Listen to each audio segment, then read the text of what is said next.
ഇന്ന് നമുക്കൊരു ടേസ്റ്റി ആയിട്ടൊരു കുട്ടികൾക്കൊക്കെ ഇഷ്ടപ്പെടുന്ന ഒരു ലോലിപോപ്പ് തയ്യാറാക്കിയാലോ. ലോലിപോപ്പ് എന്ന് പറയുമ്പോൾ തന്നെ കുട്ടികൾക്ക് ഒരുപാട് ഇഷ്ടമുള്ള ഒരു ഐറ്റം ആണല്ലോ.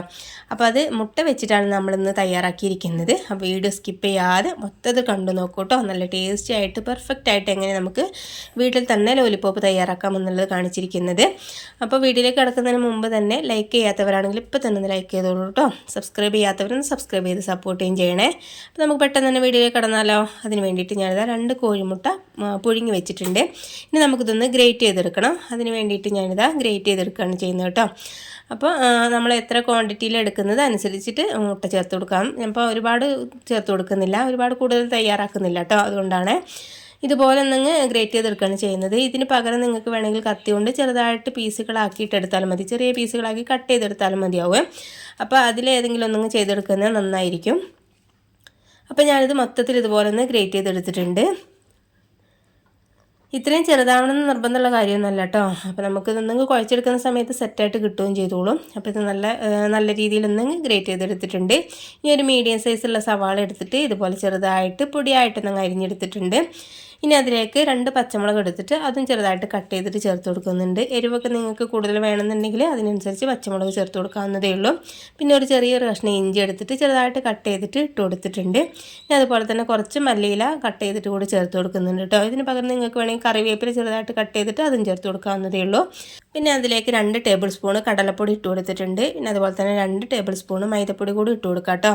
മൈദപ്പൊടിക്ക് പകരം വേണമെങ്കിൽ നിങ്ങൾക്ക് അരിപ്പൊടി ഇട്ട് കൊടുത്താലും കുഴപ്പമൊന്നുമില്ല, നല്ല ക്രിസ്പി ആയിട്ട് കിട്ടിക്കോളും. പിന്നെ ഒരു ടീസ്പൂൺ നിറച്ച് കുരുമുളക് പൊടിയും കുറച്ച് മഞ്ഞൾപ്പൊടിയും കുറച്ച് ഗരം മസാല കൂടി ചേർത്ത് കൊടുക്കുന്നുണ്ട്. ആവശ്യത്തിനുള്ള ഉപ്പും കൂടി ചേർത്ത് കൊടുത്തിട്ട് നല്ല രീതിയിലൊന്ന് മിക്സ് ആക്കി എടുക്കാം കേട്ടോ.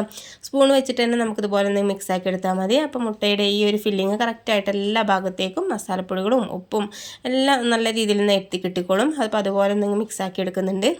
ഇനി നമുക്കിതൊന്ന് കുഴച്ചെടുക്കാൻ വേണ്ടിയിട്ട് 2 ടേബിൾ സ്പൂൺ വെള്ളം ഒഴിച്ച് കൊടുക്കുന്നുണ്ട്. വെള്ളം കൂടുതൽ ഒഴിച്ച് കൊടുക്കണ്ട, നമുക്കൊന്ന് കുഴച്ചെടുത്തതിന് ശേഷം ആവശ്യമുണ്ടെന്നുണ്ടെങ്കിൽ മാത്രം ചേർത്ത് കൊടുത്താൽ മതി കേട്ടോ. ഇനിയിപ്പോൾ ഒഴിച്ച് കൊടുക്കുന്ന വെള്ളം കുറച്ച് കൂടുതലായിട്ട് തോന്നുന്നുണ്ടെന്നുണ്ടെങ്കിൽ കുറച്ച് മൈദപ്പൊടി ഇട്ട് കൊടുത്താൽ മതി കേട്ടോ. ഇപ്പോൾ കടലപ്പൊടിക്ക് പകരം കേട്ടോ ഞാൻ അരിപ്പൊടി എന്ന് പറഞ്ഞിട്ടുള്ളത്. അപ്പോൾ കടലപ്പൊടിക്ക് പകരം അരിപ്പൊടി ഇട്ട് കൊടുക്കുകയാണെങ്കിലും കൂടുതൽ ഇട്ട് കൊടുക്കരുത്. ഇട്ട് കൊടുത്തിട്ടുണ്ടെങ്കിൽ നല്ല രീതിയിൽ ക്രിസ്പി ആയിട്ട് നമുക്ക് ഹാർഡായിട്ട് പോകും. അപ്പോൾ കറക്റ്റ് ടേസ്റ്റും കാര്യങ്ങളും കിട്ടില്ല. ഈ ഒരു ഫില്ലിങ് നമുക്ക് നല്ല സോഫ്റ്റ് ആയിട്ട് തന്നെ കിട്ടണേ. അപ്പോൾ നല്ല രീതിയിലൊന്ന് കുഴച്ചെടുത്തതിന് ശേഷം ഇതുപോലെ ബോളാക്കി എടുത്തിട്ടുണ്ട് കേട്ടോ. കയ്യിലൊന്ന് കുറച്ച് എണ്ണ തടവിയതിന് ശേഷം ഇത് ബോൾ പോലെ ആക്കുകയാണെങ്കിൽ സെറ്റായിട്ട് കിട്ടിക്കോളും. ഇനി നമുക്കിതൊന്ന് കോട്ട് ചെയ്തെടുക്കണേ. അതിന് വേണ്ടിയിട്ട് ഞാൻ ബ്രെഡ് ക്രംസ് എടുത്തിട്ടുണ്ട്. പിന്നെ അതുപോലെ തന്നെ ഒരു കോഴിമുട്ട എടുത്തിട്ടുണ്ട്. ഇനി അതിലേക്ക് ആവശ്യത്തിനുള്ള ഉപ്പും കുറച്ച് കുരുമുളക് പൊടി കൂടി ചേർത്ത് കൊടുത്തിട്ട് നല്ല രീതിയിലൊന്ന് മിക്സ് ആക്കി എടുക്കാം കേട്ടോ. പിന്നെ ഈ ഒരു സ്നാക്സിൻ്റെ ഷേപ്പ് എന്ന് പറയുന്നത് നിങ്ങൾക്ക് ഓരോരുത്തർക്കും ഇഷ്ടത്തിനനുസരിച്ച് മാറ്റിമറിക്കുകയൊക്കെ ചെയ്യാം കേട്ടോ. കട്ട്ലേറ്റിൻ്റെ ഷേപ്പിലാണ് തയ്യാറാക്കുന്നതെങ്കിൽ അങ്ങനെ ചെയ്തെടുക്കാം. അപ്പോൾ നമുക്ക് ലോലിപോപ്പ് തയ്യാറാക്കാനാണെങ്കിൽ നമുക്ക് ഈ ഒരു ടെക്സ്ചർ തന്നെ കിട്ടണമല്ലോ. അപ്പോൾ അതിന് വേണ്ടിയിട്ടാണ് മുട്ട നല്ല രീതിയിലൊന്ന് ബീറ്റ് ചെയ്തതിന് ശേഷം അതിലേക്ക് ഓരോ ബോൾസ് ഇതിലേക്ക് നല്ല രീതിയിലൊന്ന് ടിപ്പ് ചെയ്ത് കൊടുക്കുക. എന്നിട്ട് നമ്മൾ ബ്രെഡ് ക്രംസിലേക്ക് ഇട്ട് കൊടുക്കുക. സാധാരണ നമ്മൾ കട്ട്ലേറ്റൊക്കെ കൊട്ട് ചെയ്തെടുക്കില്ലേ, അതുപോലെ തന്നെ ചെയ്തെടുത്താൽ മതി. അപ്പോൾ മുട്ട അതുപോലെ കോട്ട് ചെയ്തെടുക്കാൻ താല്പര്യമില്ല എന്നുണ്ടെങ്കിൽ മൈദപ്പൊടി എടുത്തിട്ട് കുറച്ച് വെള്ളം കൂടി ഒഴിച്ചെടുത്തതിന് ശേഷം ഒന്ന് പേസ്റ്റ് പോലെ ആക്കിയെടുത്താൽ മതി കേട്ടോ. കുറച്ച് വെള്ളം കൂടുതൽ ഒഴിച്ചെടുത്തതിന് ശേഷം ഒന്ന് ലൂസാക്കിയിട്ടുള്ളൊരു ബാറ്ററാക്കി എടുക്കുക. എന്നിട്ട് ഈ മുട്ടയുടെ ഡിപ്പ് ചെയ്യുന്നതിന് പകരം മൈദയുടെ കൂട്ടിലേക്കൊന്ന് ഡിപ്പ് ചെയ്തെടുത്താൽ മതി. എന്നിട്ട് ഈ ബ്രെഡ് ക്രംസിൽ ഇട്ട് കൊടുത്തിട്ട് നല്ല രീതിയിലൊന്ന് കോട്ട് ചെയ്തെടുത്താൽ മതി കേട്ടോ. ഇപ്പോൾ നല്ല രീതിയിൽ ഞാനത് കോട്ട് ചെയ്തെടുത്തിട്ടുണ്ട്. ഇതുപോലെ എല്ലാം ഒന്ന് കോട്ട് ചെയ്തതിന് ശേഷം ചൂടായ എണ്ണയിലേക്ക് ഇട്ട് കൊടുത്തിട്ട് നമുക്ക് ഫ്രൈ ചെയ്തെടുക്കാം. ചൂടായ എണ്ണയിലേക്ക് എന്ന് പറയുമ്പോൾ ഒരുപാട് തീ കൂട്ടി വെക്കരുത്. നമ്മളൊരു മീഡിയം ടു ലോ ഫ്ലെയിമിൽ വെച്ചിട്ട് വേണം ഇതൊന്ന് കുക്ക് ചെയ്തെടുക്കാനായിട്ട്. എന്നാലാണ് ഉൾഭാഗത്തുള്ള എല്ലാ ഫില്ലിങ്സും നല്ല രീതിയിൽ കുക്കായി കിട്ടുള്ളൂ. അപ്പോൾ നമ്മൾ ഈ ഒരു ഫില്ലിങ്സിൽ എന്ന് പറയുമ്പോൾ മുട്ട മാത്രമാണല്ലോ കുക്ക് ചെയ്ത് കിട്ടിയിട്ടുള്ളത്, ബാക്കിയൊക്കെ നമുക്ക് കുക്കായി കിട്ടണമല്ലോ. അതിന് വേണ്ടിയിട്ടാണ് ഞാൻ ഈ പ്രത്യേകം പറഞ്ഞിട്ടുള്ളത്. മീഡിയം ഫ്ലെയിമിൽ വെച്ച് കൊടുക്കുക, എന്നിട്ട് തിരിച്ച് മറിച്ചിട്ട് കൊടുത്തിട്ട് ഒന്ന് ഫ്രൈ ചെയ്തെടുത്താൽ മതി. ഈ ഒരു കളറാവുന്ന സമയത്ത് നമുക്ക് എണ്ണയിൽ നിന്നും കോരിയെടുക്കാം.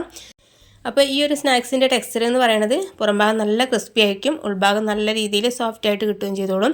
അപ്പോൾ സോഫ്റ്റ് ആയിട്ട് തന്നെ കിട്ടുമ്പോഴാണ് കേട്ടോ ഇത് കറക്റ്റായിട്ട് ടേസ്റ്റും കാര്യങ്ങളും കിട്ടുക. അപ്പോൾ ഇതെല്ലാം ഒന്ന് ഫ്രൈ ചെയ്തെടുത്തിട്ടുണ്ട്. ഇപ്പോൾ കണ്ടില്ലേ, ഞാൻ ടൂത്ത് പിക്ക് വെച്ച് കൊടുത്തിട്ടുണ്ട്. കുട്ടികൾക്കൊക്കെ ആണെങ്കിൽ നമുക്ക് ഇതുപോലെ ടൂത്ത് പിക്ക് വെച്ച് കൊടുക്കാം.